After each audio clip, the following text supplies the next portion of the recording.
قرآن مجید میں ہے ان اللہ لا یستحی من الحق، کہ اللہ تعالیٰ حق بات بیان کرنے سے حیا نہیں کرتے۔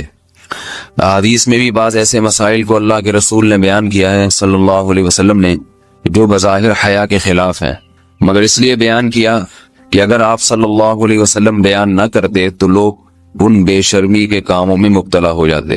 اسی وجہ سے میں بھی یہ ہمت کر رہا ہوں کہ ایک اور ایسا گناہ جس میں لوگ مبتلا ہیں اور وہ ہے حیا کے خلاف، مگر ہے بہرحال شریعت کا مسئلہ اور لوگ اس میں گناہ میں مبتلا بھی ہیں، اس لیے بتانا ضروری ہے۔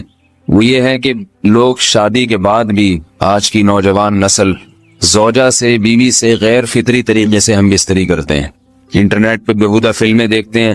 تو جو چیز انگریزوں کی دیکھ رہے ہیں کہ ان کے کلچر آہستہ آہستہ میڈیا کے ذریعے ہمارے معاشرے میں بھی آ رہا ہے۔ اللہ کے رسول صلی اللہ علیہ وسلم نے لعنت فرمائی ہے، ایک روایت میں ہے کہ اللہ اس کی طرف دیکھے گا نہیں کہ جو اپنی زوجہ سے پچھلے راستے سے ہم بستری کرے گا۔ یہ بیماری بھی، یہ گندگی بھی لوگوں میں پھیلتی جا رہی ہے، خاص طور پہ جن کو لڑکوں سے بدفعلی کی عادت پڑ جائے تو وہ زوجہ سے فطری راستے سے ہم بستری نہیں کرتے۔ اللہ نے فرمایا کہ نساؤکم حرث لکم، یہ تمہاری زوجات ہیں، بیویاں ہیں، یہ نسل بڑھانے کے لیے ہیں۔ تو اسی راستے میں انسان اپنی خواہش کو پوری کر سکتا ہے جس راستے سے نسل بڑھتی ہے، اس کے علاوہ کسی اور راستے سے اپنی خواہش کو پورا کرنا یہ حرام ہے، گناہ کبیرہ ہے، گندگی ہے۔ ہمارے پاس کیسز آتے ہیں، ایک دامن لڑکی کی شادی ہوتی ہے، لڑکا بھی بظاہر بڑا نیک، لیکن کیا ہے، لڑکا چونکہ ٹھرکی ہوتا ہے، شہوت کا درندہ ہوتا ہے، تو وہ یہ نہیں دیکھتا کہ میں اپنی بری خواہش مٹانے کے لیے میں اپنی زوجہ کو غیر فطری طریقے پر مجبور کیسے کر سکتا ہوں، تو مجبور کرتا ہے پھر اپنی بیوی کو۔ اس میں جو عورتیں زیادہ پاک دامن نہیں ہو، نیک نہ ہو، یا ان کو یہ ڈر ہو کہ طلاق ہو گئی تو ہم کہاں جائیں گے، وہ پھر اپنے شوہر کے ساتھ اسی غیر فطری طریقے پر آمادہ ہو جاتی ہیں، اور اس کا عذاب اور اس کا وبال یہ ہوتا ہے کہ کچھ دنوں میں ان کو بھی اسی کی لت پڑ جاتی ہے۔ انسان جب بھی کوئی غیر فطری راستہ اختیار کرتا ہے، آخرت کا عذاب تو بعد میں، دنیا کا عذاب یہ آتا ہے کہ پھر اس کو لذت فطرت میں آتی نہیں ہے، تو جو راستہ اللہ نے رکھے اس میں اس کو لذت نہیں آئے گی، وہ گندگی میں ہی گھسنے کی کوشش کرے گا، اس کی بھی فطرت خراب ہو جاتی ہے، اور جس کے ساتھ یہ بدفعلی کی جائے اس کی بھی فطرت خراب ہو جاتی ہے، وہ بھی پھر کسی کے قابل نہیں رہتے۔ تو اپنے جان پر رحم کرنا چاہیے۔ ہم انسان ہیں، ہم درندے نہیں ہیں، ہم گھوڑے نہیں ہیں، ہم گدھے نہیں ہیں، ہم جانور نہیں ہیں، ہم انگریز نہیں ہیں۔ انگریز نے تو حیا اور شرم کی تمام حدود کو توڑ دیا ہے، وہ تو درندے بن چکے ہیں۔ ہم تو درندے نہیں ہیں، ہم تو حلال کھاتے ہیں، پاک صاف رہنے کی کوشش کرتے ہیں، تو ہم ان کی جو کلچر دیکھ کے ہم ویسے درندے بننے کی کوشش کیوں کریں؟ تو یہ بہت بڑا وبال ہے، بہت بڑی برائی ہے جو ہمارے معاشرے میں آہستہ آہستہ جڑ پکڑتی جا رہی ہے، اور اس سے بیماریاں بھی پھیلتی ہیں۔ غیر فطری طریقہ ہے، بیماریاں بھی پھیلتی۔ ایسے کیسز آتے ہیں کہ جناب وہ مرد مجبور کر رہا ہے بیوی کو، اور وہ بیوی جو ہے ساتھ نہیں دیتی تو پھر اس کو طلاق کی دھمکیاں دیتے ہیں، ایسے کیسز بھی آتے ہیں۔ اور یہ بھی آتا ہے کہ مرد جب اپنی بیوی کو غیر فطری طریقے پر مجبور کرتا ہے، بیوی آمادہ نہیں ہوتی، تو مرد پھر یہ دھمکی دیتا ہے کہ بھائی میری خواہش تو تم سے پوری ہوتی نہیں ہے، پھر میں دوسروں کے پاس جاؤں گا۔ تو یاد رکھیں، جس عورت کا شوہر یہ دھمکی دے اس کو کہ میں زنا کروں گا اگر تم نے میری خواہش پوری نہیں کی غیر فطری طریقے سے، تو عورت اپنے شوہر سے کہہ دے کہ جاؤ تم کہیں اور جا کے منہ کالا کرو، تمہاری فطرت میں گندگی ہے تو یہ مجھے گندا بنانے کی کوشش نہ کرو، اس کو زنا کرنے دیں، وہ اللہ آخرت میں اس سے بھگتے گا۔ ہر بیماری کا اللہ نے علاج رکھا ہے۔ اللہ کے رسول صلی اللہ علیہ وسلم نے فرمایا، صحیح بخاری کی حدیث، ما انزل اللہ من داء الا انزل له دواء، کوئی بیماری ایسی نہیں ہے جو اللہ نے نازل کی ہو اور اس کے لیے دوا نہ رکھی ہو دنیا میں۔ تو اگر کسی کو ایسی لت پڑ گئی ہے غیر فطری کام کی، تو اس کو چاہیے کہ وہ اپنا علاج کرائے، ڈاکٹر سے بھی رابطہ کرے، اور سب سے بڑا علاج یہ کہ کچھ وقت صبر کرے گا، چھوڑ دے گا کچھ عرصے کے لیے، تو خود بخود آہستہ آہستہ صحیح ہو جائے گا۔ ایک آدمی شراب کا عادی ہے، ایک علاج تو یہ کہ ڈاکٹروں سے رابطہ کرے، بہترین علاج کے چھوڑ دے، کتنے دن تڑپے گا؟ ایک دن، دو دن، تین دن، چار دن، ایک ہفتہ، دو ہفتہ، بہت زیادہ سال ہو جائے گا نا، اس کے بعد خود بخود ٹھیک ہو جائے گا۔ سگریٹ کا عادی ہے، چھوڑ دے گا، تو کتنے لوگ ہم نے دیکھے ہیں دن میں 20 سگریٹ پیتے تھے، چھوڑنے پر آئے تو بالکل ایک دم چھوڑ دی انہوں نے، آہستہ آہستہ کر کے چھوڑ دی، لیکن تکلیف ہوئی مگر عادی ہو گئے۔ تو اب کسی کو یہ لت پڑ گئی ہے غلط کام کی، برائی کی، تو اس کا بہترین علاج یہ ہے کہ وہ اپنے آپ کو بدلنے کی کوشش کرے، ماحول بدلے، اور کچھ وقت صبر کرے گا تو اللہ اس سے یہ عادت چھڑا دے۔ نہیں کی، صبر نہیں کیا اس نے، پھر اسی گندگی میں موت واقع ہوگی، پھر آخرت کا عذاب بہت سخت، نسلیں برباد ہو جاتی ہیں اس عمل سے انسان کی۔ تو بات حیا کے خلاف ہے، مگر یہ کہ ایک بزرگ تھے وہ بات فرما رہے تھے، تو کسی نے پوچھا کہ حضرت آپ حیا کے خلاف بات کرتے ہیں، تو انہوں نے فرمایا تم بے حیائی کے کام نہیں چھوڑتے، ہم اس چھڑوانے کے لیے بات کریں تو ہم برے ہیں، اور تم کام کرو تو بھی برے نہیں۔ برائی کا کام کرنے میں برا نہیں بنتا، اور برائی کے خلاف بولنے والا برا بن جاتا ہے کہ دیکھو یہ کیسی باتیں کر رہے ہیں۔ تو وہی باتیں ہیں، اس لیے ہیں کہ یہ معاشرے میں یہ برائی پھیلتی چلی جائے گی، اور یہ ہماری اپنا کلچر نہیں ہے، یہ امپورٹ ہو رہا ہے باہر سے، یہ امپورٹ ہو رہا ہے، یہ وہاں میڈیا کے ذریعے آ رہا ہے۔ تو وہ چیزیں دیکھا نہ کریں اور ان لوگوں سے دور رہا کریں۔ ہمیں تو دین کا داعی ہو کے ان کو ہدایت پر لانا تھا، بجائے ہم ہدایت پہ چل کے دوسروں کو چلانے والے بن کے ان کے راستے پہ ہم نے چلنا شروع کر دیا۔ اللہ تعالیٰ ہمیں اب دیکھیں ان کے ہاں ایڈز کا مرض پھیل گیا ہے۔ آپ بتائیے یہ ایڈز کا مرض ہمارا ہے کیا؟ یہ بیماری ہماری ہے یا ان کی ہے؟ ہمارے یہاں بیماریاں ہیں، کھانسی ہے، نزلہ ہے، ٹھیک ہے نا، بلڈ پریشر ہے، شوگر ہے، یہ بیماریاں ہماری ہیں۔ کوئی اللہ کا شکر ہے گندی بیماری ہمارے ہاں نہیں ہے۔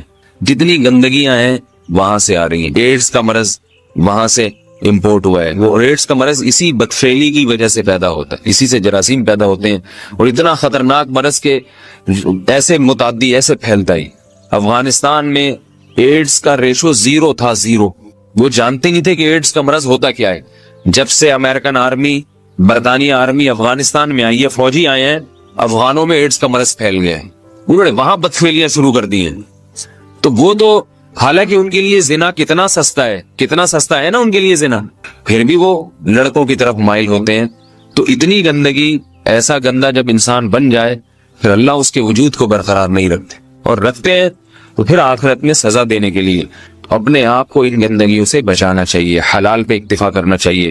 اللہ تعالیٰ ہمیں حلال پہ قناعت کی توفیق عطا فرمائے اور پاکیزہ لوگوں میں ہمارا شمار فرمائے۔ اگر شادی شدہ عورت 40 دن میں بھی ایک دفعہ، اچھا بھائی دیکھو یہ حیا کے خلاف مسائل جو ہے نا یہ اس چینل پہ نہ پوچھا کرو۔ مرد پر لازم ہے کہ کم سے کم 4 مہینے میں بیوی سے ایک دفعہ وہ لازمی ہم بستری کرے۔ تو اگر وہ 4 مہینے میں ایک دفعہ بھی نہیں کرتا تو پھر جو ہے وہ دیانتاً ذمہ دار ہوگا، اس بات کا خطرہ ہے کہ وہ گناہ گار ہو، کیونکہ حضرت عمر رضی اللہ تعالیٰ عنہ نے قانون بنایا تھا کہ 4 مہینے سے زیادہ کوئی بیوی سے دور نہ رہے، تو کم سے کم اتنا ہے لازمی۔ تو اس سے زیادہ بھی اگر کوئی مرد بیوی کے قریب نہیں آ رہا تو پھر وہ ظالم کہلائے گا شریعت کی نظر۔ حج کے دوران باقی ہر عورت اور ہر مرد کے حالات مختلف ہوتے ہیں، بعض عورتوں میں خواہش زیادہ ہوتی ہے، بعض میں کم ہوتی ہے، یہ نیچرل ہے، اس کا کوئی اس سے تعلق نہیں ہے کہ عورت کوئی بری ہے۔ بعض دفعہ عورت میں یہ خواہش نفس بہت زیادہ ہوتی ہے، اس کی ریکوائرمنٹ بہت زیادہ ہوتی ہے، تو لوگ پھر مرد اس بیوی کو برا سمجھنا شروع کر دیتے ہیں، حالانکہ اس کا برائی اور اچھائی سے تعلق نہیں ہے۔ جیسے مردوں میں صحت کے لحاظ سے اور ان کے جو مینٹل ہیلتھ ہے اس کے لحاظ سے مردوں میں فرق ہوتا ہے، کسی میں خواہش بہت زیادہ ہوتی ہے، کسی میں کم ہوتی ہے، تو اس طرح خواتین میں بھی ہوتی ہے۔ بہت سے پاک دامن عورتیں ہوتی ہیں لیکن ان میں ڈیزائرز بہت زیادہ ہوتی ہے، تو یہ سب کی الگ الگ اللہ نے فطرت بنائی ہے، تو میاں بیوی اس کو ایک دوسرے کو بہتر سمجھ سکتے ہیں کہ کس کی کیا ڈیزائرز ہیں۔ بہرحال اگر مرد میں عورت کی ڈیزائرز پوری کرنے کی طاقت نہیں ہے، عورت میں بہت زیادہ ڈیزائرز ہیں، مرد میں کم ہے، تو ایسی صورت میں عورت پھر مرد سے طلاق مانگ سکتی ہے کہ بھئی میں سیٹسفائی نہیں ہو پا رہی ہوں اور میری ریکوائرمنٹ زیادہ ہے۔ تو مرد اگر طلاق دے دے تو اچھی بات ہے، نہیں دے تو پھر عورت کو چاہیے اسی کے ساتھ گزارا کرے۔ ہاں اگر 4 مہینے تک بھی مرد بیوی کے پاس نہیں آتا ہے تو پھر مرد پر لازم ہے کہ عورت کے مطالبے پر اس کو وہ چھوڑ دے، کیونکہ پھر تو جوان عورت کو بہرحال گناہ کا خطرہ ہے۔ جسمانی تعلق نہ رہنے سے نکاح پر اثر۔ لاہور سے کسی نے پوچھا اگر میاں بیوی کا آپس میں کوئی جسمانی تعلق نہ ہو تو کیا نکاح پہ کوئی فرق پڑے گا؟ نہیں، اس سے کوئی فرق نہیں پڑتا، جب تک شوہر طلاق نہیں دے گا نکاح ختم نہیں ہوگا۔ یا اگر شوہر جان بوجھ کر بیوی کا حق ہی ادا نہیں کرتا اور 4 مہینے سے زیادہ اس سے ریلیشن قائم نہیں کرتا اور بیوی بھی جوان ہے، اس کو گناہ کا خطرہ ہے، تو پھر وہ عدالت میں کیس کر سکتی ہے، اور پھر اس کا ایک پروسیس ہے کس طرح سے نکاح ختم ہوگا، تو اس پروسیس کو فالو کر سکتی ہے وہ۔ تو خلاصہ یہ ہے کہ شوہر گناہ گار تو ہوگا کہ اس میں طاقت بھی ہے اور بیوی بھی جوان ہے، تو وہ کیوں اس کا حق ادا نہیں کر رہا، لیکن نکاح خود بخود ختم نہیں ہو جاتا۔ بیوی بچوں سے کتنا عرصہ دور رہ سکتے ہیں؟ بندہ کام کی وجہ سے 2 سال ملک سے باہر رہتا ہے، کوشش کے باوجود چھٹی نہیں ملتی، کیا اتنی دیر بیوی بچوں سے دور رہنا جائز ہے؟ نامعلوم۔ بھائی دیکھیں، ایک تو ہے حضرت عمر رضی اللہ تعالیٰ عنہ کا مشہور واقعہ ہے کہ آپ نے کچھ خواتین سے پوچھا تھا کہ عورت کتنا صبر کر سکتی ہے مرد کے بغیر، تو بعض صحابیات نے بتایا کہ 4 مہینے. تو حضرت عمر نے قانون بنایا کہ جو مجاہدین محاذ جنگ پہ لڑ رہے ہیں 4 مہینے سے زیادہ دور اپنی بیویوں سے نہیں رہ سکتے. تو اس اصول کا تقاضا یہ ہے کہ وہ زمانہ بھی پاک دامنی کا زمانہ تھا، نیک لوگ تھے، تو اصول یہی ہے کہ 4 مہینے انتہا ہے عورت کے صبر کی. تو ایک نارمل عورت کے لیے اس سے زیادہ صبر کرنا مشکل ہوتا ہے. تو اس لیے بہتر یہی ہے، قانون یہی ہے کہ 4 مہینے سے زیادہ دور نہیں رہنا چاہیے. اور قرآن نے بھی یہ حکم دیا ہے کہ اگر کوئی قسم اٹھا لے کہ بیوی کے پاس نہیں جائے گا، قسم اٹھا لے، ایسا ہی نہیں بلکہ قسم اٹھا کے، تو پھر 4 مہینے میں طلاق واقع ہو جاتی ہے. بعض فقہا کے نزدیک عورت کو طلاق کا اختیار ہو جاتا ہے عدالت کے ذریعے، بعض کے نزدیک ہو جاتی ہے طلاق. تو اس سے بھی پتہ چلتا ہے، قرآن سے بھی اشارہ ملتا ہے کہ 4 مہینے جو ہے یہ ایک انتہائی مدت ہے ایک نارمل عورت کے لیے. تو اس زمانے میں تو اس کی اہمیت اور زیادہ بڑھ گئی ہے. وجہ اس کی ہے کہ بے حیائی، موبائل، انٹرنیٹ پر بیہودہ چیزیں، یہ سب چیزیں انسان کی شہوت کو بڑھاتی ہیں، مرد کی بھی اور عورت کی بھی. تو اس لیے بھائی میں تو آپ کو مشورہ نہیں دے سکتا کہ آپ 2 سال بیوی سے دور رہیں. میں بدگمان نہیں ہو رہا، بہت سے لوگ 4 سال دور رہتے ہیں، ان کی بیویاں بھی پاک دامنی کے ساتھ زندگی گزارتی ہیں، خود بھی بڑے نیک شریف بن کے زندگی گزارتے ہیں. بہت سے ایسے لوگ الحمدللہ ہمارے معاشرے میں ہیں. لیکن بہرحال اس کلچر کو، اس رواج کو فروغ نہیں دیا جا سکتا، اس کو اپریشیٹ نہیں کیا جا سکتا شریعت کے لحاظ سے بھی، عقل کے لحاظ سے بھی. 2 سال تک مرد کے لیے صبر کرنا کتنا مشکل کام ہے. وہ کھا بھی رہا ہے انڈے پراٹھے اور جناب کھانا پینا اسی سٹائل میں چل رہا ہے، یا تو روزے رکھ کے اپنے آپ کو آدھا کر دیا اس نے. تو سوال عورت کے ساتھ مرد کا بھی تو ہے نا. مرد نے تو قوت اور شہوت اللہ نے اور بھی زیادہ رکھی ہے، تو وہ کیسے صبر کرے گا؟ مرد کی جو قوت برداشت ہے وہ فقہا نے اور اطباء نے بیان کی 1 مہینہ ہے. تو 2 سال تک بیوی سے دور ہیں. میں پھر بھی بتا دوں، میں بدگمان نہیں ہو رہا کہ جو دور ہیں آپ ان کے بارے میں برا سوچنا شروع کر دیں، لیکن بہرحال یہ اپنے آپ کو فتنوں میں ڈالنے کے مترادف ہے. اس لیے ایسی جاب نہ کریں. 2 سال تک بیوی سے دور ہیں، یا تو بیوی کو ساتھ لے کر جائیں یا بیوی کے ساتھ ہی رہیں. کہیں ادھر ہی کم پیسوں میں انسان گزارا کر لے بیوی بچوں کے ساتھ، یہ زیادہ اچھا ہے زیادہ پیسوں کی لالچ میں بیوی بچوں سے دور رہنا. باقی بیوی آپ کی راضی ہے اس جاب پہ، یا آپ کے پاس کوئی آلٹرنیٹ ہے ہی نہیں، آپ جاب چھوڑ کے آئیں گے تو آپ کو لالے پڑ جائیں گے کھانے پینے کے، تو ایک مجبوری ہے. مجبوری کے حکام الگ ہوتے ہیں، لیکن نارملی اس کی بہرحال ترغیب نہیں دی جا سکتی. دیکھیں قرآن مجید میں اللہ نے ارشاد فرمایا نا، یوم یفر المرء من اخیہ وامہ وابیہ وصاحبتہ وبنیہ. قیامت کے دن کی ہولناکیوں کو اللہ نے بیان کیا کہ انسان اپنے باپ سے دور بھاگے گا، بیٹے سے دور بھاگے گا، بھائی سے دور بھاگے گا. جہاں بیوی کا تذکرہ آیا تو یہ نہیں کہا کہ بیوی سے دور بھاگے گا، بلکہ فرمایا اس سے دور بھاگے گا جو اس کے ساتھ رہا کرتی تھی، یعنی صاحب کہتے ہیں ساتھ رہنے والے کو، صاحبہ سے دور بھاگے گا. تو اس سے پتہ چلتا ہے کہ قرآن میں اللہ نے بیوی کو جو ڈیفائن کیا ہے نا، اس کی جو صفت بیان کی ہے وہ یہ کہ جو آپ کے ساتھ رہتی ہے. تو جب شادی ہو گئی تو سمجھو بیوی پھلترو کی طرح چپک گئی ہے آپ کے ساتھ، جہاں جاؤ گے آپ کے ساتھ ساتھ جائے گی. تو قرآن سے بھی اشارہ ملتا ہے کہ بیوی سے ساتھ رہنے کی چیز ہے. اب آپ 2 سال، پھر ایک دفعہ تھوڑی ہوتا ہے کہ 2 سال کے لیے چلے گا 2 سال بعد واپس آئے. جو باہر جاب کرتے ہیں وہ تو پھر آئے 1 مہینے بعد پھر 2 سال کے لیے چلے گا، ان کی تو ساری جوانی باہر ہی گزر جاتی ہے. تو اس لیے مجھے یہ بہرحال سمجھ میں نہیں آتا، شریعت کی روح سے یہ پسندیدہ کام نہیں ہے. بہت سخت مجبوری ہے تو ایک الگ بات ہے، لیکن اچھا کام نہیں ہے. غربت میں انسان بیوی بچوں کے ساتھ گزارا کر لے، یہ زیادہ بہتر ہے اس دولت سے جس میں انسان بیوی بچوں سے ہی دور ہو. کیا کرنا ہے ایسی دولت کا کہ آپ اپنے بیوی بچوں سے گھر بار سے دور ہیں. انسان جو شریف آدمی، عزت دار آدمی ہے، اس کو تو گھر میں سکون ملتا ہے بھائی. عورت کا شوہر کے بغیر سسرال میں رہنا. اگر شوہر کام کے لیے گھر سے دور ہو، بیوی سسرال میں شوہر کے بغیر رہتی ہو، پردے کا کوئی لحاظ نہیں ہے، اس صورت میں بیوی کے لیے کیا حکم ہے؟ شوہر کے ساتھ رہے یا سسرال میں؟ اگر شوہر ساتھ نہیں رکھتا بلکہ اپنے گھر والوں کے ساتھ رہنے پر مجبور کرے تو بیوی کیا کرے؟ طارق صاحب اسلام آباد سے. دیکھیں شوہر اگر جاب کے لیے گیا ہے 8 مہینے 1 سال بعد گھر آتا ہے، تو اصل مسئلہ تو یہ ہے کہ جہاں شوہر رہے گا بیوی وہیں رہے گی. شوہر کو چاہیے کہیں بھی گیا ہے اتنے لمبے سفر کے لیے تو بیوی کو ساتھ لے کے جائے. اس پر میں کئی بار دلائل دے چکا ہوں، قرآن سے بھی حدیث سے بھی، ان دلائل کو میں ریپیٹ نہیں کروں گا. اس میں شوہر کو بھی فائدہ ہے، بیوی کا بھی فائدہ ہے. گناہ سے دونوں بچیں گے، فتنے کا اندیشہ کم ہوگا. اتنے عرصے اس دور میں بیوی سے دور رہنے میں انسان میں خطرہ ہوتا ہے کہ گناہ میں مبتلا نہ ہو جائے. اور پھر بیوی کے ساتھ ایک نوعیت کی ظلم اور زیادتی بھی ہے کہ آپ 8 9 مہینے اس کو چھوڑ کے چلے جاتے ہیں، تو یہ یعنی اس کی بیچاری کی بھی تو جوانی ساری برباد ہو جاتی ہے، پوری شوہر کے بغیر جوانی گزرتی ہے. تو اس لیے اصل حکم تو یہی ہے، شوہر جہاں رہے گا بیوی اس کے ساتھ رہے گی. لیکن بعض غریب لوگ ہوتے ہیں، ان کے پاس وسائل نہیں ہوتے، سعودی عرب میں مزدوری کی جاب کر رہا ہے، وہ بیوی کو ساتھ رکھ نہیں سکتا. اگر رکھے گا تو خرچے اتنے بڑھ جائیں گے کہ وہ کمائے گا کیا. پھر بعض لوگ مجبور ہوتے ہیں، دبئی میں رہ رہے ہیں، کہہ رہے ہیں فلیٹوں کا کرایہ اتنا ہے، بیوی کو یہاں رکھا تو بھائی ہم بچے گا ہی کچھ نہیں ہمارے لیے. تو ایسی شدید مجبوری میں پھر میاں بیوی کمپرومائز کر سکتے ہیں، بھائی میں مجبور ہوں، کمانے کے لیے جا رہا ہوں، تمہیں بھی پتا ہے میں اگر یہاں رہوں گا تو وہی کھانے کے لالے پڑیں گے، تم ہی مجھے تنگ کرو گی پھر. تو ایسی صورت میں پھر بیوی سسرال میں رہے یا میکے میں رہے.